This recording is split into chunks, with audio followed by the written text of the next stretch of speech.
Have you ever felt like your voice was so small that no one could hear it? Like the world looked right at you, but never truly saw you? What if I told you that sometimes it's in silence that the greatest love stories begin? Emma wasn't someone who stood out.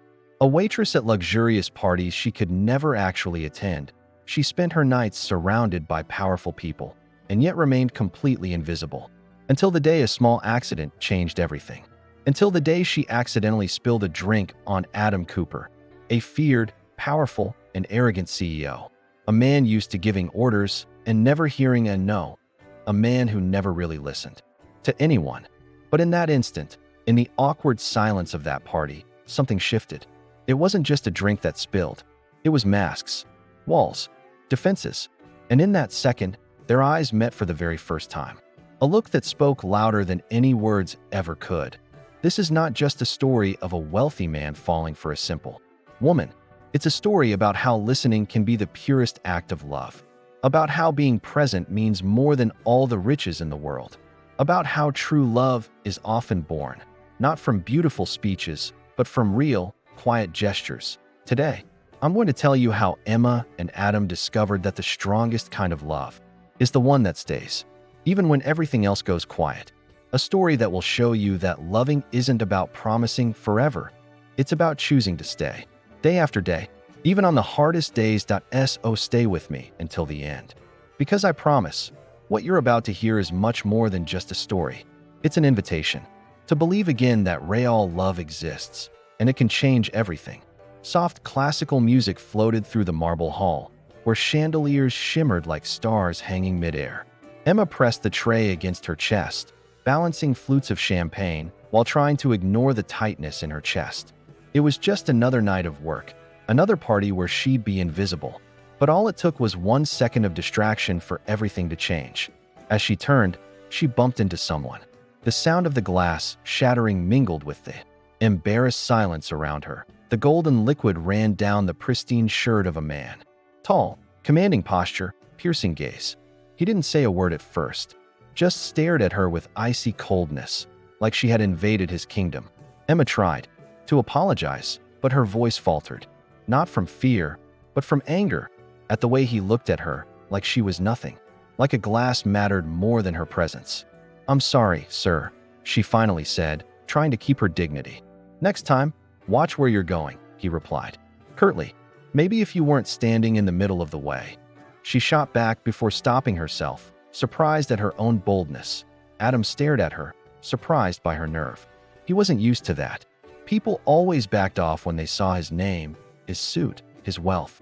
But she didn't. Emma walked away, quickly, but her heart was still racing.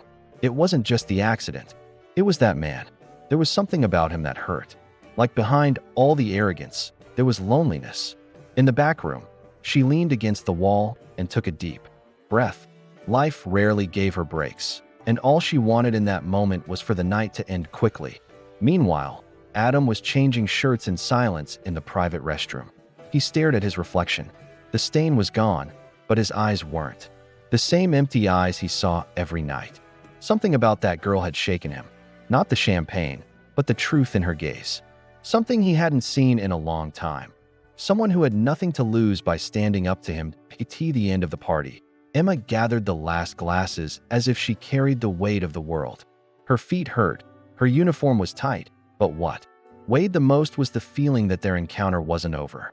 On the sidewalk, heading to the bus stop, she heard a voice behind her. "You always say what you think, even when you shouldn't." She turned. It was him. Adam. Surprised, Emma took a moment to reply. "Only when I know I'm right. That can get you into trouble. I've had bigger problems than your wet shirt." Adam stayed silent for a second. The night was cold, but there was something warm about that exchange. A game beginning without rules. He wanted to leave, but his feet wouldn't move. She wanted distance, but her eyes studied him curiously. "Good night, Mr. CEO," she finally said. "Good night, nameless waitress." Emma. Adam. They looked at each other for another second before walking away in opposite directions. But fate, silent and curious, had already begun stitching the next encounters. And as the city lights dimmed one by one, something new lit up inside them. A spark they couldn't yet name, but that would change everything. Emma arrived home exhausted, kicking off her shoes at the door of her tiny studio apartment in the suburbs. The smell of stale coffee still lingered, a reminder of the rushed morning. She sat on the worn couch, trying to understand why that man had gotten under her skin. It wasn't just the embarrassment. It was the way he looked at her, not with disgust, but with restrained pain, like someone carrying a world on his shoulders. She recognized that look. She carried one too, just with less luxury and more courage. Adam couldn't sleep. The king-sized bed in his penthouse apartment felt emptier than ever. He took off his watch and slammed it onto the table, angry at himself. Why was he thinking about her? She was just a waitress. But there was something about that sharp reply, that unshaken expression, that cracked his walls. He was used to being obeyed, feared, flattered out of interest. But Emma looked at him like he was no more than any other man in the room. The next morning, Emma returned to her routine. Instant coffee, crowded bus, 2 transfers to downtown. Being a waitress at events was only one of her gigs. She also cleaned school 3 times a week. As she scrubbed the hallway floor with a worn cloth, her mind drifted back to that marble ballroom, the scent of champagne, and that unexpected exchange of looks. She chuckled to herself. The last thing she needed was emotional trouble with a grumpy, spoiled CEO, but the universe has a thing for irony. The next day, when she arrived at the school for her shift, she found a group of men in suits at the entrance. They were assessing the building for a possible private investment, they said. One of them was talking to the principal. Another, a bit apart, was on the phone. Emma's heart skipped a beat. She'd recognize that stance anywhere. It was him. Adam. He slowly turned his head and saw her. Their eyes locked again, as if time held its breath for a second. Emma froze, mop bucket in hand. He, with the phone still to his ear, stood still. The corporate world could wait, because in that moment, nothing made more noise than the silence between them. Adam hung up and walked toward her with slow steps. Emma didn't look away. "You work here too?" he asked, as if trying to fill the space between them. "I work wherever the bills need paying," she answered with a dry smile. Straight to the point, as always. "And you?" "Donating a room to get your name on a plaque." Adam let out a dry laugh, his first in days. "Maybe. Or maybe I'm just trying to figure out why I'm still thinking about you." Emma blinked slowly, surprised by the honesty. It wasn't the kind of line she expected from someone like him. But she wasn't naive. She knew the kind of games powerful people played. She'd burned herself enough trying to save people who never truly saw her. Still, something in his eyes didn't seem fake. There was a crack there, and she'd always known how to read cracks better than anyone. Adam didn't know what he was looking for in that worn-out building with squeaky floors and drafty windows. Officially, it was one of his company's inclusion projects under review. But personally, it felt like he was searching for something he had lost a long time ago. Emma was a disturbing reminder of a life he had buried under numbers, now resurfacing. With strength and simplicity, Emma finished her shift early that day. But before she left, she placed a handwritten note on the lunchroom table. "Not everyone wants something from you, Adam. Sometimes, we just want you to listen." She left without waiting for a reply. She wasn't the kind to beg for attention, especially from someone who still didn't know if he was willing to feel. Adam found the note at the end of the visit. He stood still for a long time, staring at those words. "We just want you to listen." It was exactly what the most important person in his life used to say before leaving. And he never listened. He felt a tight knot in his chest. For the first time in years, something beyond profits and reports made him feel that maybe there was still time to learn how to truly hear. That Monday morning, the sky was overcast, as if the universe itself had paused. Emma left home unaware her routine was about to change. The school principal came to her early with a proposal. The company that had visited the school wanted to launch a social project there, and they needed someone from inside who truly knew the reality to join the initial meetings. Emma agreed, suspicious. They never included her in anything. Why now? The answer came when she entered the room and saw Adam seated at the head of the table. Tailored suit, papers in front of him, composed posture, everything about him screamed control. But his eyes searched for hers like someone begging for something he didn't know how to name. Emma hesitated before sitting down. This wasn't just a reunion. It was a test of boundaries, and she knew it. But she was willing to play, not to impress him, but to protect her truth. "Emma, is that right?" one of the directors asked, trying to include her in the conversation. Yes, sir. I've been working here for 3 years, she replied with confidence. Adam watched her in silence, as if every word revealed a piece of a puzzle he never knew how to solve. She knows every corner of this school, the principal added with a smile. Then she'll be essential to this project, Adam finally said, voice steady. But there was a softness in it, a softness he himself didn't realize. During the meeting, Emma surprised everyone. She pointed out flaws in the initial proposal, suggested real improvements, spoke with clarity. She wasn't just a cleaning worker. She was someone who knew the children by name, who saw needs that no report could capture. Adam listened quietly, but something inside him stirred. This woman wasn't just different. She was necessary, like a voice speaking exactly where he had gone silent. After the meeting, everyone left the room, except the two of them. The silence stretched for a few uncomfortable seconds. You surprised me, he said. I'm not here to surprise you. I'm here for the kids. I know, and that's what disarms me. And what do you plan to do with that, Adam? I don't know yet. Emma stood, gathering her papers. Just don't confuse guilt with admiration. You're used to buying everything, but you can't buy respect. Adam bit his lower lip, as if her words had pierced deeper than he wanted to admit. I don't want to buy anything from you. Then prove it. With actions, not speeches. In the days that followed, Adam began visiting the school often. Unlike what everyone expected, he didn't arrive in an armored car or wear arrogance. He started to listen. He sat with teachers, spoke to mothers, observed the children. Emma kept her distance, but she couldn't help noticing the subtle change. It was like watching a statue crack, and from the cracks, something alive began to emerge. One morning, Emma was fixing a faucet in the back room when she heard footsteps approaching. Need help? It was his voice. You know how to use tools, CEO? Never tried, but I could learn if someone's patient enough. She laughed, and for a moment, the world felt lighter. Hand me the wrench, she said, reaching out. That simple gesture became a ritual. In the following days, he always found a reason to be around. Sometimes to talk to the students, other times to carry boxes, or just sit in the cafeteria and listen. He was no longer the man from the gala. Emma felt, despite herself, that something in him was truly shifting. But doubt lingered. Was it real, or just another way to get what couldn't be bought? One afternoon, a child ran up to Emma, eyes glowing. Auntie Emma, the rich guy gave me a book. Said it was his mom's favorite. She paused. His mom? Adam never spoke about family.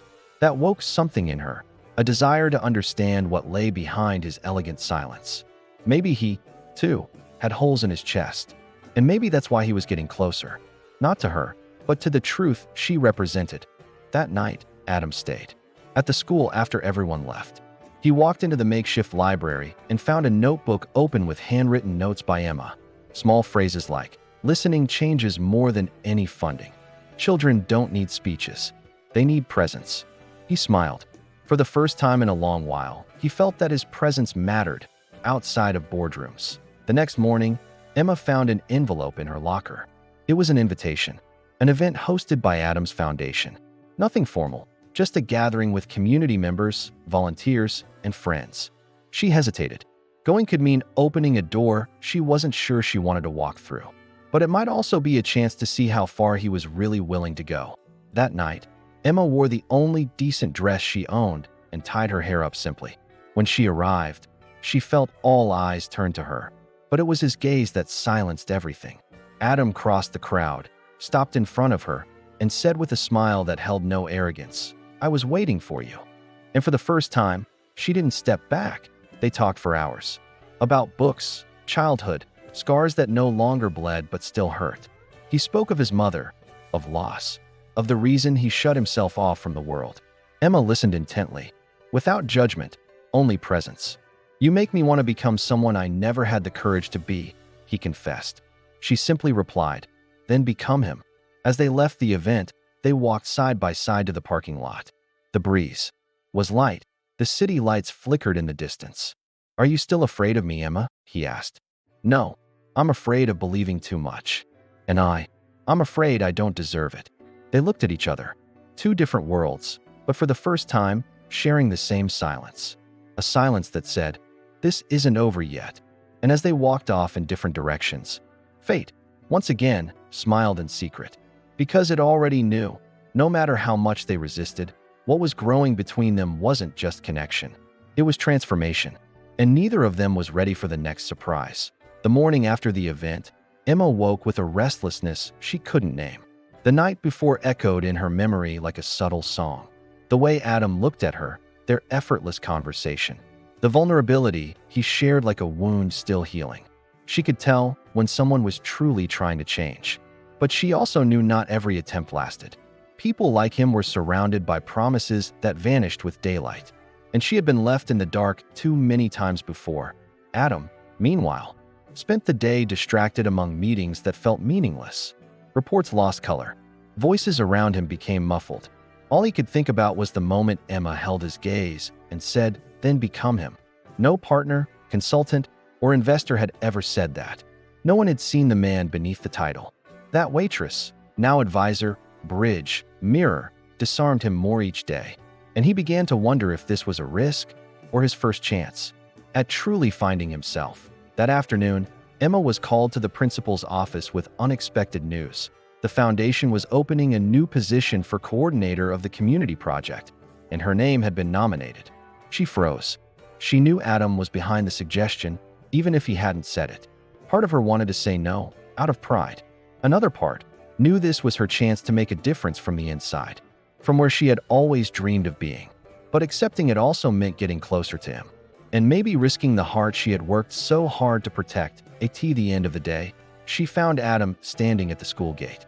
He said nothing, just looked at her like someone waiting for an answer before even asking the question. Emma walked up slowly, eyes locked on his. "You know you can't decide my path, right? I just opened a door. You choose if you want to walk through." She took a deep breath. "Then wait for me inside. Because I'm coming." The new room was simple, with wide windows and the smell of fresh paint. Emma stepped in cautiously, taking in every corner as if mapping out unfamiliar territory. This was where she would begin her new role as project coordinator. Not as an assistant, not as someone forgotten behind the scenes, but as the protagonist of a dream that had once seemed out of reach. The badge on her chest felt heavy, not because of the plastic, but because of the weight of representing so many silent voices. And yet, what stirred her heart the most was knowing Adam would be more present than ever. He entered the room minutes later, holding 2 coffee cups. "Thought this might be your type," he said, handing one to her. Strong and black. Emma raised an eyebrow, amused. Seemed fitting for someone who speaks bitter truths. She chuckled but didn't look away. "And you? Have you learned to take criticism without walking away?" "I'm learning from the best teacher." In the days that followed, they shared schedules, ideas, and comfortable silences. As the project took shape, something began to grow between them, something neither dared to name. Emma knew that involving her heart could cost her balance. Adam, for the first time, felt no need to impress. He just wanted to be there, close to her, where everything felt a little less gray. The school walls had become, without warning, both a refuge and an emotional battlefield. One overcast afternoon. As they helped students build a mural, Adam watched Emma interact with the children. Her smile was calm, her listening attentive, her touch gentle. That image disarmed him. For a moment, he forgot all the numbers, contracts, and performance goals. He saw something in her that could never be measured, impact. And he realized, with a tightness in his chest, that maybe that's what he had always been searching for. He just didn't know where to find it until now. After the workday, they sat side by side on a bench in the courtyard. Laughter from distant children still echoed through the air. "Have you always had this gift with kids?" he asked, breaking the silence. "Maybe because I used to be one of them, and no one ever listened to me." Adam swallowed hard. "I've never known how to deal with kids. Or emotions, really. It's not always about knowing. Sometimes it's just about showing up." He looked at her with something new in his eyes, recognition. Later, on that same bench, Emma shared pieces of her story. A difficult childhood, her mother's absence, a father who vanished, days when there was nothing but rice with salt on the table. She didn't tell it to play the victim, but to speak truth. Adam listened in silence, never interrupting once. When she finished, his eyes were misty. "I had everything, but I never felt whole. And now I realize, maybe I never knew what it meant to fight for something." "And what makes you fight now?" she asked, almost in a whisper. You. That night, Emma struggled to sleep. The room felt too small to hold her racing thoughts. What did that confession mean? Was it sincere? Just a momentary impulse? Her heart knew how to recognize fragile affections. It had been broken too many times to fall for empty illusions. But something about Adam was different. He wasn't trying to charm her. He was slowly opening up, like someone unlocking a door long left shut. And that was more dangerous than any promise. The next day, during an internal project presentation, Emma noticed judgmental glances from other managers. Whispers, hints. She knew what they were thinking. A woman like her, so close to the CEO, wasn't exactly welcomed in elitist environments. The old social prejudice hid behind a mask of professionalism. But she didn't stay silent. My presence here isn't anyone's favor. It's the result of work. And if anyone wants to question that, they better bring evidence. Adam heard it all from the room next door, and he felt proud. Later that day, he met her in the school garden. "Thank you for not lowering your head. I don't even do that when I'm tired," she replied, with a weary but firm smile. "I should never have let whispers cast doubt on you. You can't control what people say, Adam, but you can choose what side you're on." He stepped closer. "I'm on your side, and I want that to be clear to everyone." Days later, Adam made a public gesture. In a meeting with investors and board members, he praised the community project and Emma's leadership, not as an assistant, not as support, but as the driving force. We're lucky to have someone with their feet on the ground and a heart rooted in transformation. She watched it all from a distance, not knowing whether to smile or cry, not because of the recognition, but because, in that moment, something inside her healed. For the first time, someone with power saw her completely and didn't try to shape her, just let her be done on her way home. Emma's hands trembled as she gripped the steering wheel of the bus she drove for her second job. Her heart pounded, as if life itself was asking her to be brave. She didn't know where this was all heading, but one thing was certain. What they were building wasn't just a project. It was something that slipped through the cracks of spreadsheets. Something she wasn't ready to call love yet, but that already lived in her gestures. Adam, that same night, looked out the window of his office at the top of a mirrored building. The city below seemed distant from everything he felt, but his eyes searched for only one place: the school. The place where his life had started to make sense, where he was no longer just a number, where she was. And for the first time, without fear or masks, he whispered, "Emma." The next day, Emma found an unexpected envelope on her desk. Inside was a handwritten letter from Adam. It wasn't a romantic declaration, nor a calculated move. It was an apology, that for all the times I looked but didn't truly see, for stepping into your life without asking, for taking so long to realize that presence isn't claimed, it's earned. Emma read and reread those words, her heart tight. It was rare to see a powerful man shedding his arrogance with such honesty. She tucked the letter into her bag without replying, not because she didn't feel it, but because she was learning to breathe in the right timing. Emma knew that truth and haste never walked hand in hand. Instead of running to him, she chose to observe. How would he act from then on? Words were beautiful, but she trusted in actions. And in that moment, more than anything, she wanted to see if Adam knew how to stay once the glow of novelty faded. That same week, something unexpected happened. One of the kids from the project, Lucas, fell ill and had to be rushed to the hospital. Emma ran to the hospital with a teacher, heart racing. To her surprise, Adam was already in the waiting room. He'd been alerted by a security guard and had dropped everything to come. He was sitting next to the boy, holding his hand tightly. It was such an unlikely image that Emma's eyes welled up. "He asked for you," Adam said quietly. "You stayed with him the whole time. I promised I wouldn't let him be alone. And this time, I kept it." Emma sat beside them without another word. In that modest hospital, under the sterile lights, something warm began to bloom. Something that didn't need a name, only presence. Hours later, as they walked back to the car, Adam stopped on the sidewalk. The wind blew strong, but they stood still. "Thank you for not giving up on me," he said, not meeting her eyes. "I didn't promise anything, Adam. I'm just here, as long as you're real.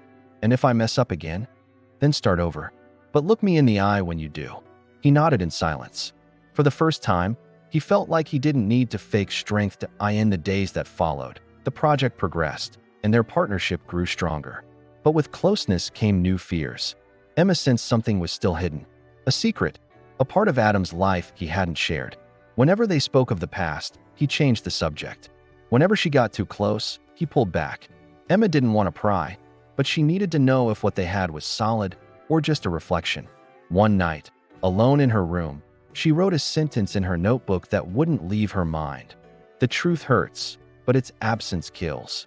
She knew that someday she would have to face him with those words, because the only thing she couldn't bear was a lie disguised as a promise. And deep down, she sensed something big was about to come to light, something that could shake everything they'd built, or perhaps finally reveal the most genuine kind of love, the kind that survives the truth. Sun behind small cloud, the air felt heavier that morning, even though the sky was clear. Emma arrived at the school earlier than usual. She needed silence to organize what she was feeling.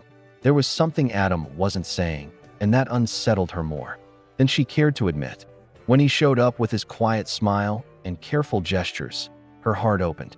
But one slip, one silence too long, and her instincts built the wall back up. She'd trusted too many empty promises before. She wasn't about to make that mistake again. While she was setting up the room for a new activity, one of the secretaries interrupted her. "Emma, there's a journalist at the door. Says he needs to talk to you.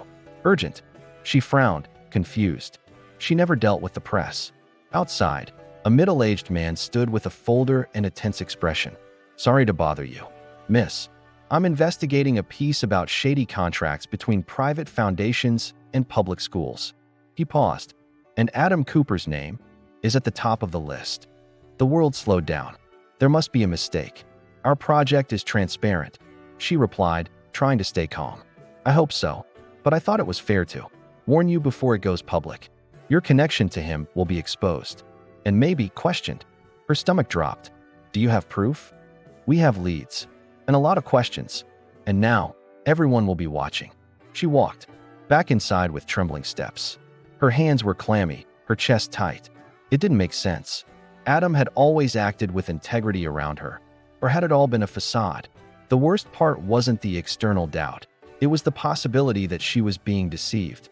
Again, she spent the day in silence, avoiding Adam. And when he walked into the room smiling, holding papers for the upcoming event, she simply stared. "Is everything okay?" he asked, sensing the tension. "Is there something you need to tell me, Adam?" He froze, uneasy. "Depends on what you already know. A journalist came to me, said you're under investigation. The foundation, the contracts." Adam's face drained of color. "And do you believe them?" Emma stepped back, arms crossed. "I'll believe what you choose to tell me right now." He ran a hand through his hair, visibly shaken. "I never did anything illegal, but there were omissions, choices I would make differently. Now, so it's true. The contracts weren't illegal, but they favored companies tied to my family. And you think that doesn't matter?" The silence between them cut like glass. "I didn't know how to tell you, because you're the only one who doesn't see me through a lens of profit. And I was afraid to lose that." "You're not losing because of the mistake, Adam. You're losing because of the silence." "I know. Truth doesn't destroy on its own. What destroys is the fear of telling it." He lowered his eyes, for the first time, defenseless. That night, Emma couldn't sleep. She replayed every moment between them. Every gesture, every word. The honesty in some moments, and the absence of it in others. She knew everyone carried shadows, but she needed to know if he was someone willing to face his. Because for her, love was never about perfection. It was about courage. And Adam still needed to prove his. Across town, Adam stared out the window of his apartment. City lights reflected on the glass like ghosts. He had spent his life building walls, believing that protecting his reputation was enough to keep going. But now he wanted more. He wanted to be seen, and for the first time, accepted despite his flaws. Emma was the only one who made him feel that way. But now, she might be gone. The next day, he showed up at the school looking defeated. No suit, no upright posture. He walked into the room where Emma was alone and stood still. "I asked the press to publish my response before the article comes out. I owned everything. Explained every decision. Not a strategy, but out of respect." She met his eyes. "That is a start. I'm not here to justify myself. I'm here because I want to be someone you can count on, even on my worst days." She breathed deeply. The room was silent, but heavy with emotion. You don't have to be perfect, Adam, but you do have to be whole. I'm trying. Then keep trying. But this time, by my side, not hiding behind reports. He nodded, eyes welling with tears. Emma, if you still want me, I'll stay. Only if it's for who you really are. In the days that followed, Emma watched him more closely, not out of suspicion, but care. He remained involved in the project, but quieter now, humbler. He spoke less of plans and more of listening. He didn't try to explain himself to others or seek applause. He just stayed. And in that constancy, Emma began to believe again, not in the image he sold to the world, but in the man who was learning to take it off. The article came out on a Friday morning. The headline was harsh, but the content showed nuance. Adam's letter was printed in full. He acknowledged the family ties, the poorly judged decisions, and his sincere desire to change going forward. For many, it looked like damage control, but to Emma, it was courage. And in the world she came from, courage was the first proof of character. At school, silence followed the news. Some staff whispered, others said nothing. But the children, unaware of adult affairs, kept running down the halls like nothing had changed. And it was there, among small footsteps and carefree laughter, that Emma understood. Truth doesn't destroy those who build with integrity. She approached Adam during recess and said, with a soft smile, "You survived the scandal. Only because someone believed in me before anyone else did." That afternoon, the two led an art workshop for the kids together. It was the first time they publicly shared a space without hesitation. Brushes, paints, messy hands, and laughter filled the air. Adam seemed like a different man, not by what he said, but by how he saw the world around him. When Emma saw him, helping a little girl paint a tree, she felt a lump in her throat. He wasn't pretending. He was there. And for her, that was already love. Later, they sat on the floor, exhausted and covered in paint. The kids had gone, but the warmth of the day lingered. "When did you realize you wanted to change?" she asked. "When you didn't try? To save me, but let me choose." She smiled in that quiet way only she could. "So now you understand what love is." "I don't know if I understand it, but I know it's what I feel for you." Her heart raced. It wasn't a plea or a promise. It was a surrender. Emma leaned her head on his shoulder for a moment, taking a deep breath. "You still have a lot to fix, Adam. I know, but now, I want to do it with you by my side. And I'll be here," she said firmly. "But not as a crutch, as a partner." That's all I ever needed to hear. And this time, he didn't look away. The next day, Emma was called into the principal's office. A new proposal was on the table. Expand the project to other schools in the district, with her as general coordinator. It was a chance to impact even more lives, but it also meant more pressure, more visibility. She left the meeting overwhelmed. When she found Adam in the courtyard, she didn't sugarcoat it. "They want me to lead everything. And what do you want?" "I want to change the world, but not if it means losing who I am." Adam gently held her hands. "Then go, but promise me one thing. Never forget where you came from. And you? Will you come with me? If you let me, I'll go wherever you need. Even where I mess up. Even there. Because love is choosing to stay even when we stumble."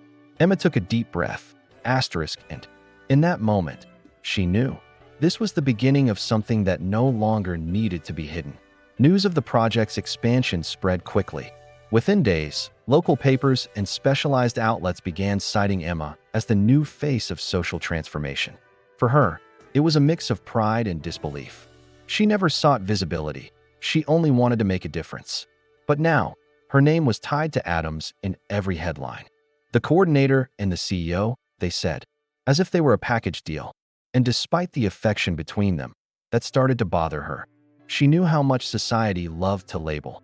Knew that, to many, her success would be seen as the result of a relationship. Emma hated that idea. She had fought too hard for her voice. She didn't want to be mistaken for someone's echo.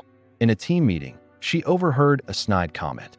"Things are easier when you've got a billionaire guardian angel, huh?" She gave a small smile, but inside, it stung. She knew how to defend herself, but she was tired of always having to. Adam, on the other hand, saw the spotlight as an opportunity. He began receiving invitations to events, panels, interviews. And whenever he could, he spoke of the project and of Emma. with admiration and respect. But Emma started feeling like her image was being used, even if with good intentions. 1. Invitation to a high-profile gala dinner read. Confirmed guests, Adam Cooper and Emma Lopez, the face of the Foundation's new era. She froze when she read it. You accepted this without asking me, she confronted him the next day. I thought it would be good for the project. And what am I? A campaign slogan. Emma, I didn't mean it like that. It's just one night. A dinner. It's my story. My image. I never use yours without asking. He lowered his gaze. You're right. I'm sorry. That night, Emma almost didn't go. She tried on the dress 3 times, tied and untied her hair, stared at her reflection in silence. It wasn't about looks, it was about belonging. She already felt out of place just imagining the ballroom, the crystal glasses, the rehearsed smiles. She had never dreamed of this. And as much as she felt something for Adam, she didn't want to become part of a world that only accepted stories with edited endings. When she arrived, the flashes started before she even stepped on the carpet. Emma kept her chin up, but her eyes searched for an invisible exit. Adam was waiting at the door, as elegant as ever. He reached out his hand. Thank you for coming. I'm only here to remind you that what really matters isn't in that room. It's wherever you are, Emma. During the dinner, she was approached by journalists, executives, board members. Everyone wanted to hear her story, but few actually listened. It felt like they were chasing a version of her that fit the narrative they had already built. She realized it when a well-dressed woman said with a condescending smile, "It's admirable how far you've come. I bet you barely remember those old days." Emma took a deep breath and replied, steady, "I remember them every single day. That's where I learned to be who I am."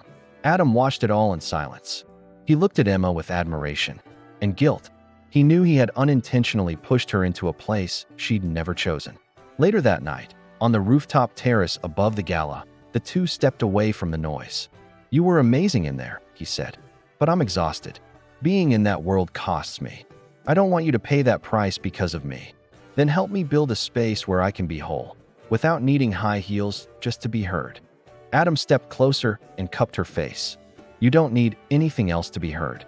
You already are a revolution. Then stop putting me on stages. I work better on the ground. Teach me to be like you. I don't want you to be like me. I want you to be real. I'm trying, and you're my compass." On the ride home, Emma cried on the bus, not from pain, but from overload. Loving someone like Adam was like trying to hold the ocean in your hands.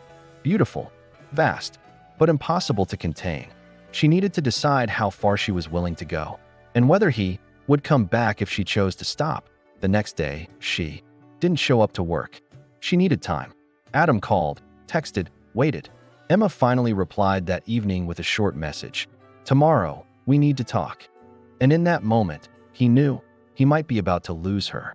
Not for lack of love, but for rushing too much. The next morning, Adam arrived early at the school, but Emma was already there, seated beneath the big tree in the courtyard. The sun cast golden light across her face, but her eyes looked tired. No anger, no resentment, just weariness. He approached with a heavy heart, each step feeling like an unspoken apology. He sat beside her in silence. He waited, because for the first time, he understood that she deserved to be heard before any defense. "I love you, Adam," she said calmly. His throat tightened. That hurt more than if she'd yelled. But loving someone doesn't mean staying silent through everything. "I never wanted to silence you.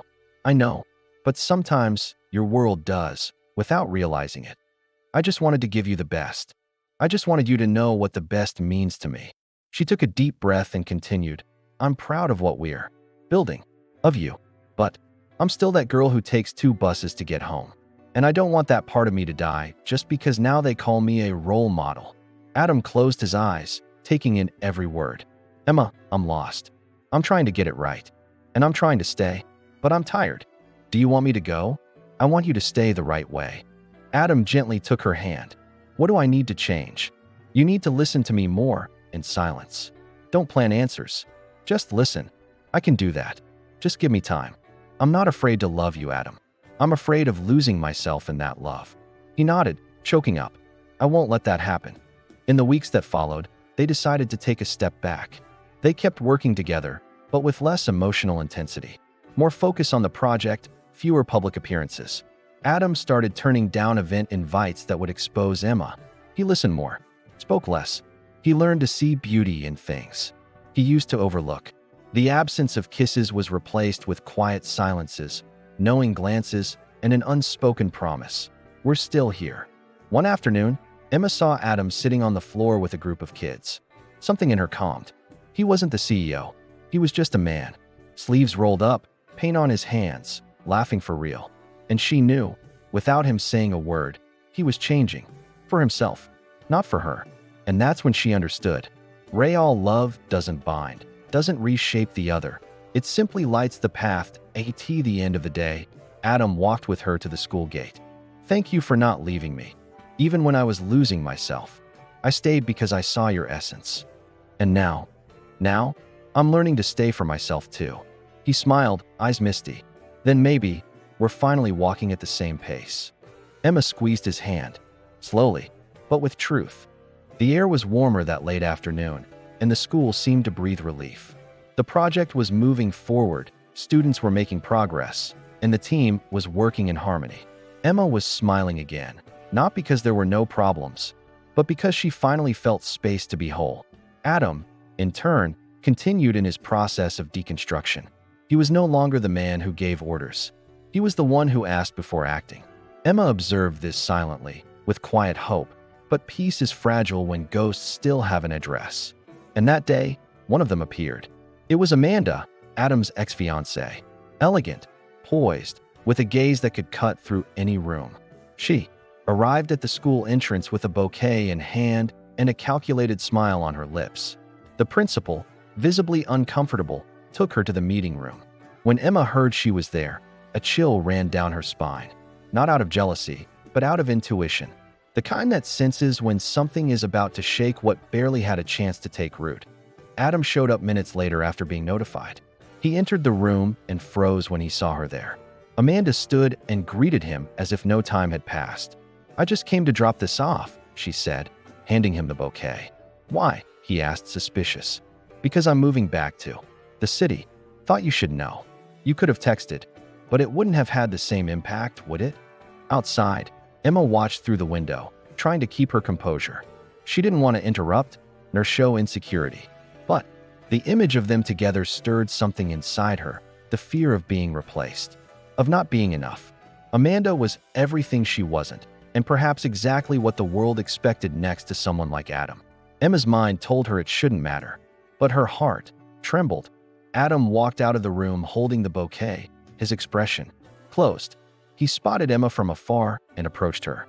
I didn't ask for this. I didn't even know she was in town. You don't have to explain, Adam. But I want to. Have you figured out how you feel about her? A long time ago. All that's left is shame for who I was when I was with her. Then I hope she didn't come to try and bring that version of you back. In the days that followed, Amanda showed up again, always with the excuse of wanting to support the foundation. Emma watched cautiously. She knew there weren't that many coincidences in the world. And every time Adam needed to speak with Amanda, even for a few minutes, something inside Emma took a step back. She didn't say anything, didn't complain, didn't demand, but she felt it. And that, quietly, was driving her away. One Saturday morning, Adam showed up at Emma's small apartment with coffee and an envelope. I need you to read this, he said, handing it to her. It was a handwritten letter. From Amanda. Emma read in silence. The ex-fiancée said she still loved Adam, that she saw in him the same essence as before, that she didn't believe his relationship with the coordinator would last, and that if he returned to who he truly was, she'd be waiting. Emma handed back the letter, her eyes calm. Do you still have doubts? Adam shook his head. None, but I thought you deserved to know. Thank you for that. I don't want to lose you because of anything from my past. Then don't get distracted by what once was.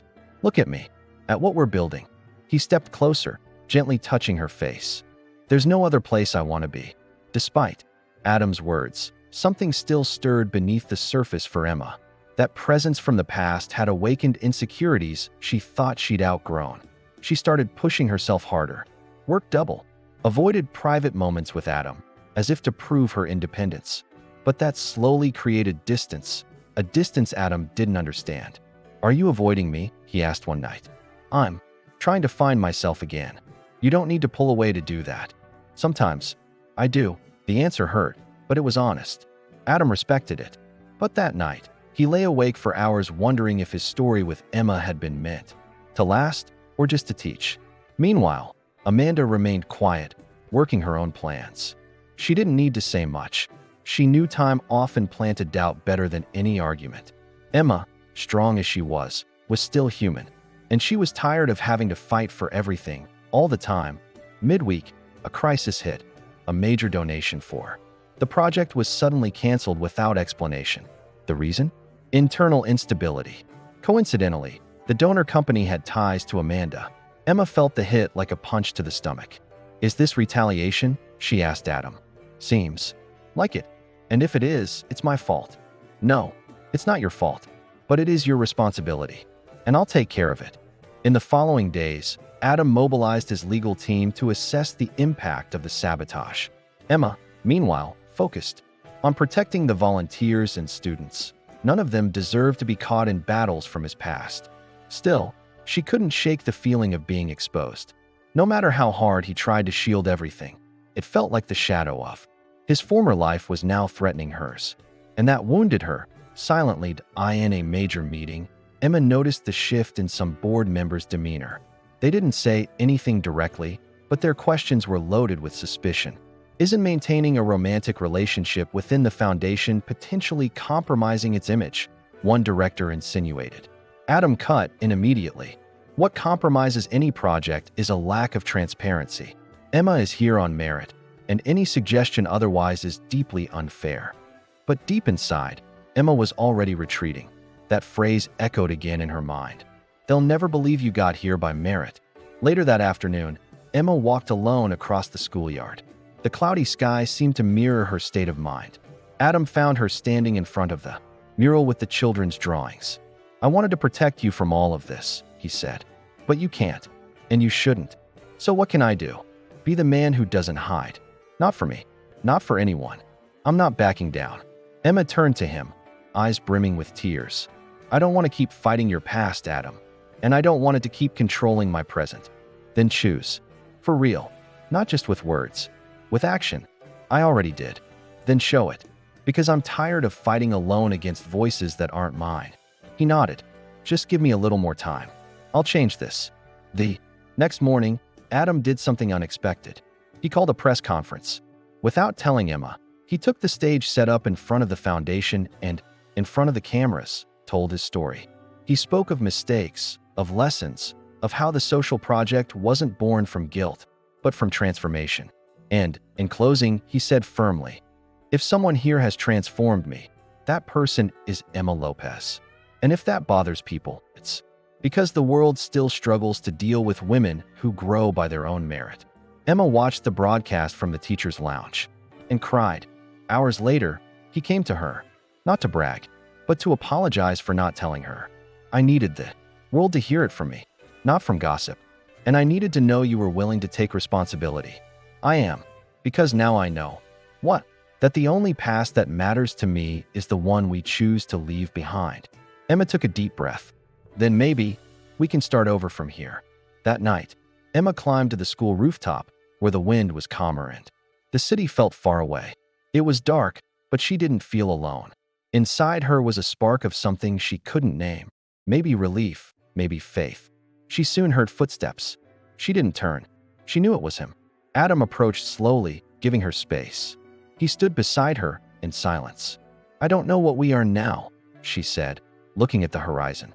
"But I know what I want to be, someone who stays, even when it's easier to leave.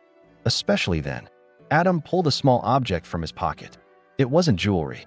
It was a key. "I bought a house nearby. Simple. Smaller than my apartment." "Why?" "Because I want to start over the right way. And it only makes sense if it's near you." Emma looked at him for the first time that night. There was something in his eyes that wasn't guilt anymore. It was commitment. "You're giving up your world?" "No. I'm making space to build a new one with you." She took the key gently, as if holding something fragile. It wasn't about living together. It was about intention. About saying, "I stay," with action. "I don't know if I'm ready for all this," she said honestly. "Neither am I.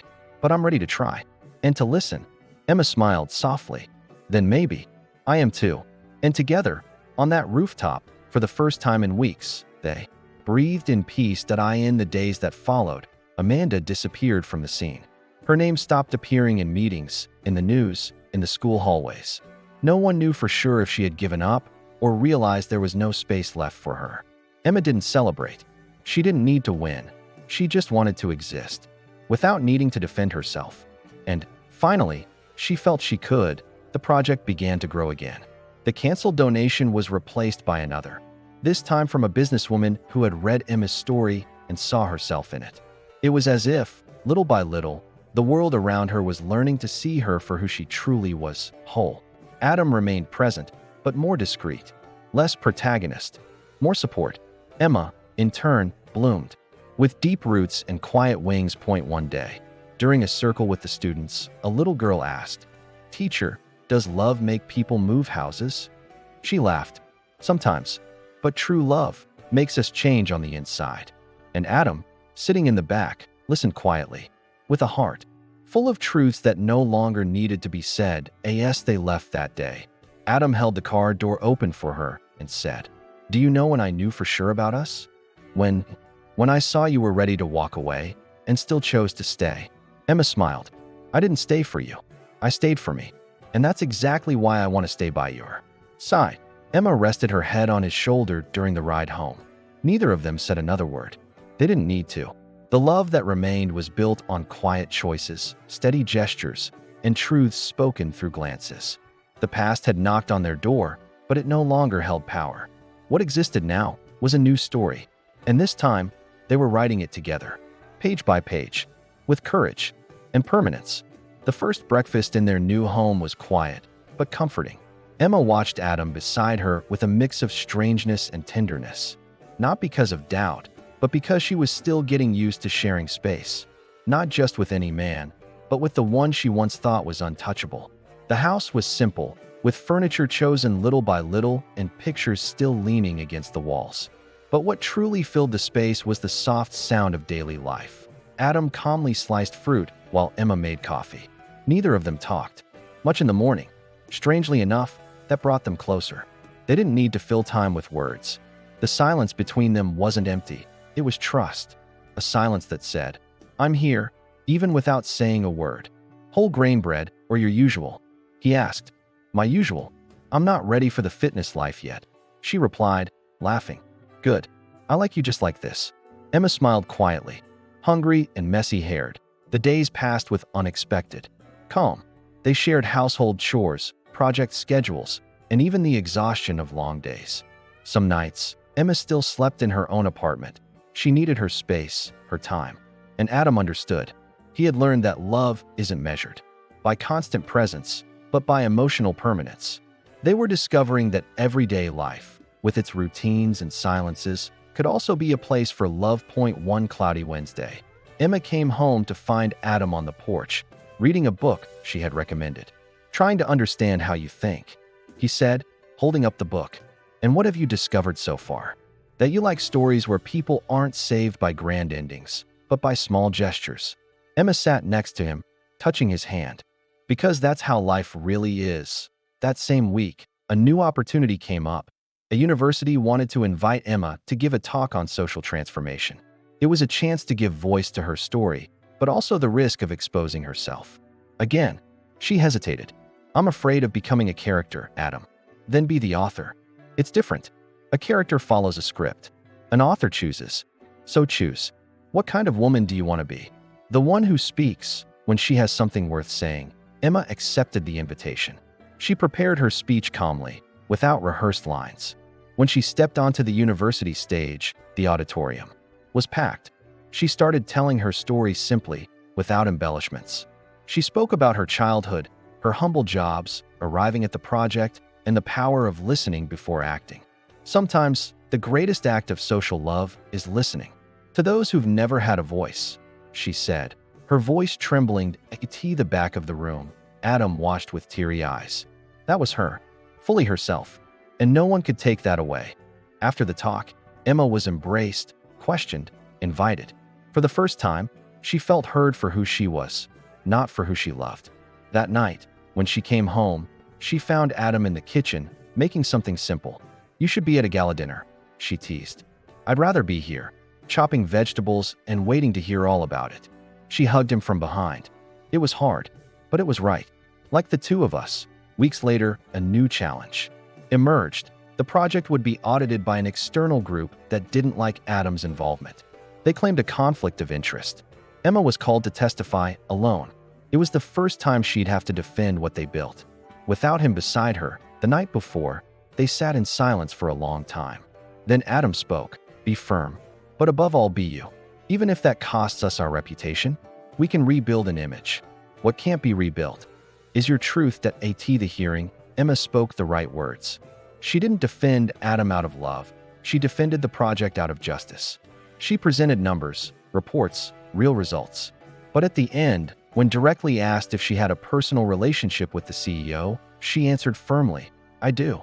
And he's the most present man I've ever known." Doesn't that compromise your objectivity? What compromises it is pretending. "And I didn't come this far to be invisible again." Her response made headlines. There were debates and respect. The audit closed with a favorable opinion. But more importantly, Emma solidified something greater, her autonomy. Adam found out about her answer from the press. And in that moment, he felt proud, not because she had defended their relationship, but because she had defended herself. That night, when Emma came home, he was waiting at the door with a quiet smile. "Can I tell you something?" "Of course. You represent me. Far beyond any project." That evening, after dinner, they sat on the porch with tea in hand. The city was silent. Only a distant siren and a lonely cricket could be heard.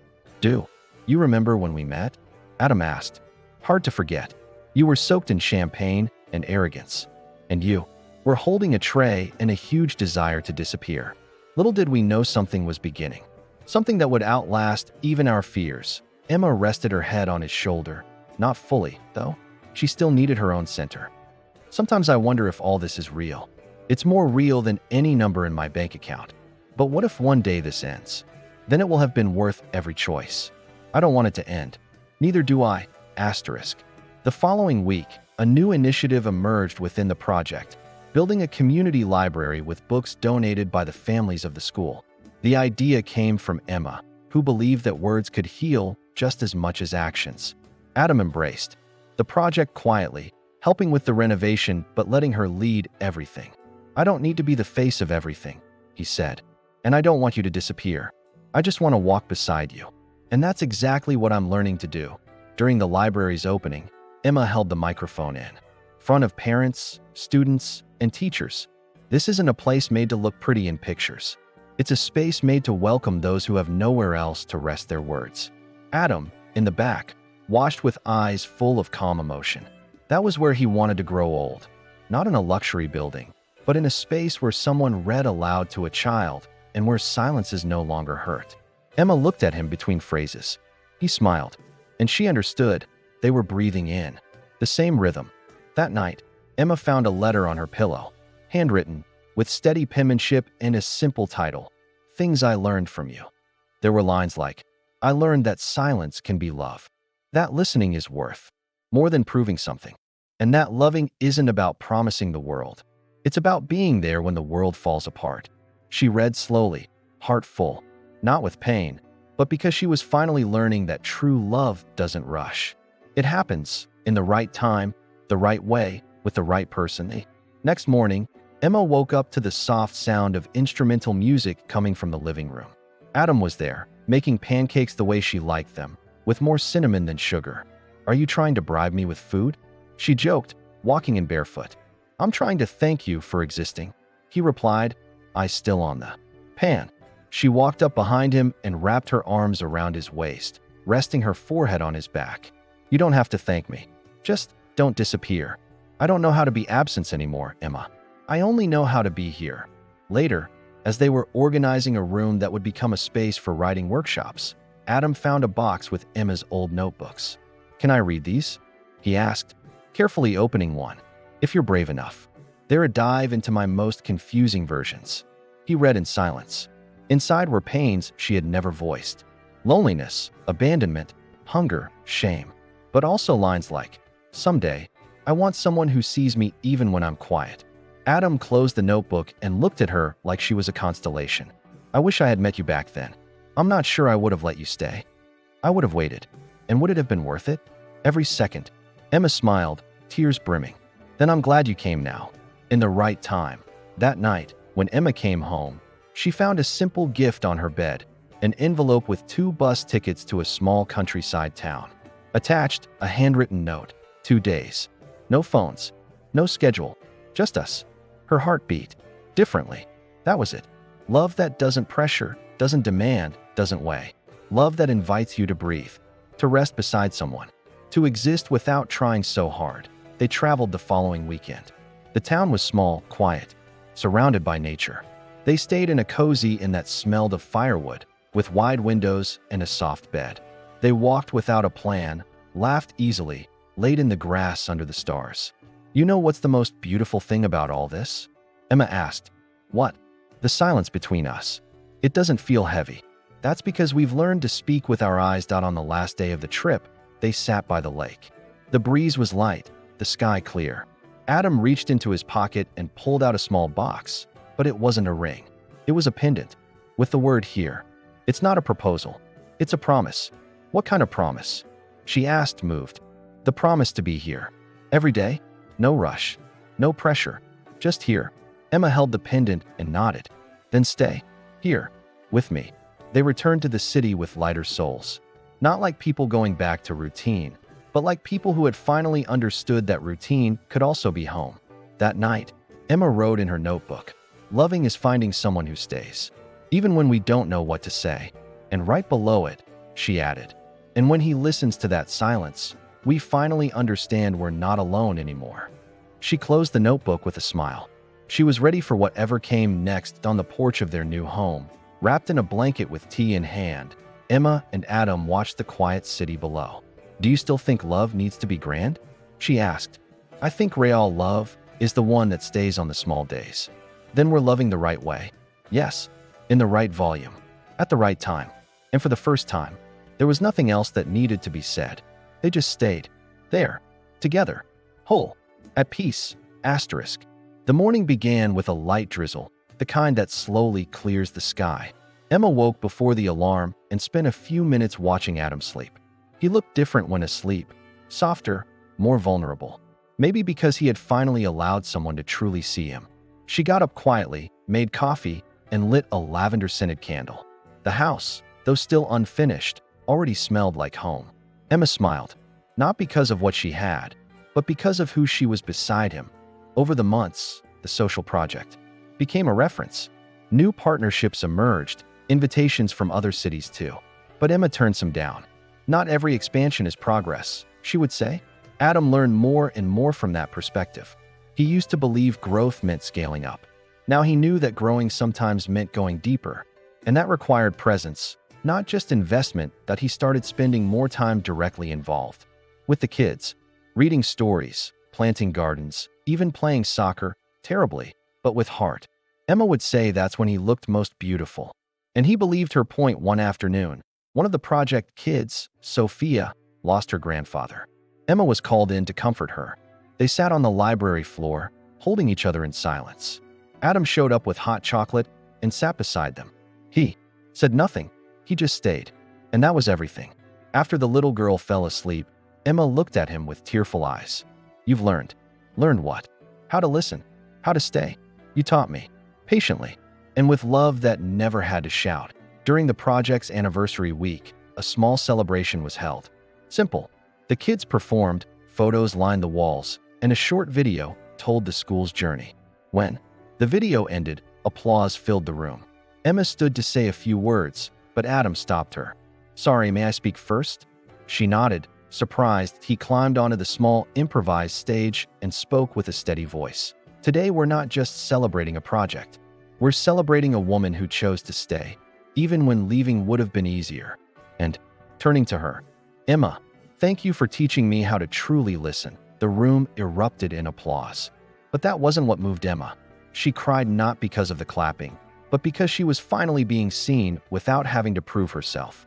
After the event, they were alone in the courtyard. He reached for her hand. Forgive me for trying to fit you into my world. You didn't fit me in. No, we build a new one. One where we both belong. And that is love. Real love. Back home, Emma placed her old notebook on the table and called Adam. Write something here. Just one sentence. What all of this means to you. He picked up the pen, paused for a moment, and wrote. Sitting in silence beside someone who understands you is the highest form of love. She smiled, closing the notebook. You're a hidden writer, Cooper. I only write well when it's about you. One Sunday, they took another trip, this time to rest without rush. They sat by the lake they had visited months earlier. The here pendant still hung from Emma's neck, a gentle reminder. If one day everything falls apart, she began. We rebuild, even if it hurts, especially when it hurts. She took his hand. Then promise me one thing. Anything. If I go silent, will you still stay? I will. And I'll listen until your silence tells me what you need. Emma closed her eyes, a tear falling softly. It's just sometimes I still get scared. Me too. But we'll stay, right? We'll stay and love the way we know how. With flaws, with truth, and with time. On their 1-year anniversary, they didn't throw a party. They just spread a blanket on the living room floor, made sandwiches, and watched the sky darken through the window. Does this feel like too little? Adam asked. This feels like everything, she replied. I never imagined love would feel like this. And how did you think it would be? Loud. Fireworks. Achievements. Love, Adam, is when someone knows where it hurts and stays anyway. That night, they fell asleep on the couch. The porch light still on, dishes unwashed, feet tangled under the blanket. Emma dreamed of her mother telling her she could finally rest, that she didn't have to keep running, that she had found it. When she woke up, she looked at Adam sleeping beside her and whispered, I'm staying too. And even in his sleep, he smiled. Time passed, and the details of Emma and Adam's story never made headlines. But they lived on in gestures, in planted seeds, in lives touched. The project grew, with strong roots. Children kept arriving, each carrying a new beginning. Emma became a reference, not for eloquent speeches, but for how she listened, for how she placed a hand on someone's shoulder and said, I see you. That changed everything. Adam, in turn, learned how to love with time. Not with expensive gifts, but with consistency. Not with promises, but with presence. He was no longer the CEO who needed control. He became the man who knew when to step back and when to stay. Emma taught him that not every love comes instantly. Some are built with silence, care, and daily choices. They didn't have a big wedding. One day, standing under the tree they had planted together, surrounded by children, Emma took off her pendant and placed it around Adam's neck. We don't need rings. Just this reminder of where we chose to be. Here. Always here. Even when it hurts. Especially when it hurts. That was the most beautiful vow they ever made. And every day, when they woke up, they renewed. That here, with small things, shared coffee, respected silence, eyes that knew exactly when to say, I'm with you, without any words. They loved each other with a truth only those who've been broken carry. Love isn't what starts perfect, it's what remains after the storms. Years later, Emma wrote a book about the project's stories. In the preface, she wrote, This isn't the story of a woman saved by a rich man.